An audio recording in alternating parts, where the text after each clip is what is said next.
Hi, I'm David, the director of the language school. I'm Christine, an English teacher at the language school.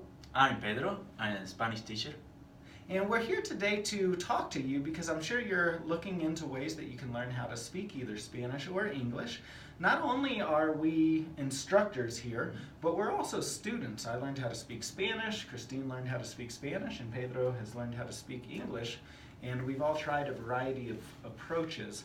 So we wanted to just give you a little bit of light as to why you might consider learning Spanish with us here at the language school.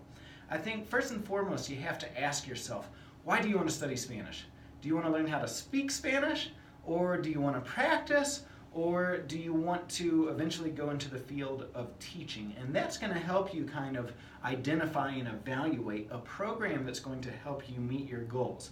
If you are like 95% of Spanish students that are out there, there's a good chance you just want to learn how to speak Spanish, right? So I thought I'd tell you a little bit about this. Now, I have used Rosetta Stone from time to time, tried to use it to learn Portuguese, but I had the same experience as most of my students in that I ultimately always had questions that I couldn't ask the computer.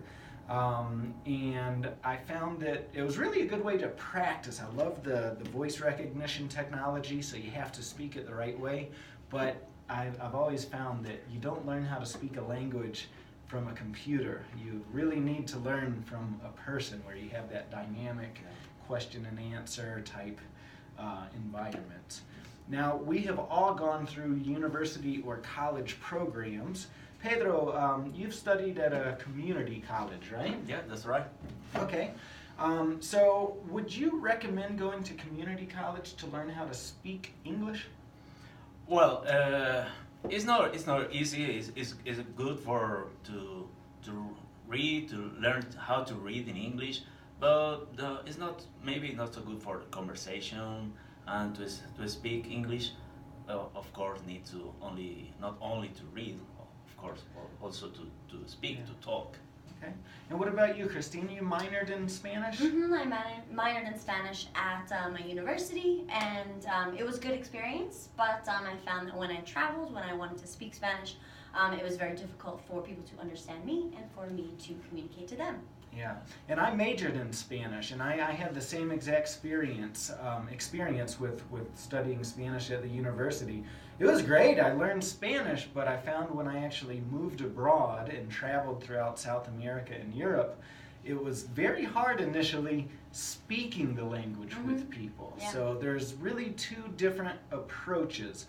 Studying Spanish as a subject matter, which is what colleges and universities do, versus learning how to speak a language or language acquisition, which is what we do here at the language school.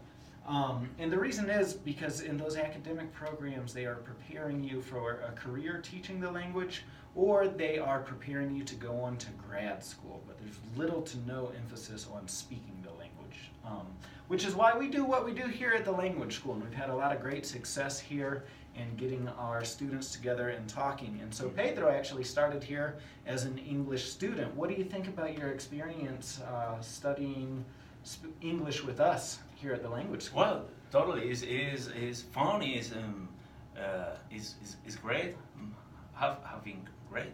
Yeah. So far. So it's important to have fun when you're learning a language, right? It should be a fun experience. And if you happen to be sitting in a classroom and you're not having fun, there's a good chance you're going to give up.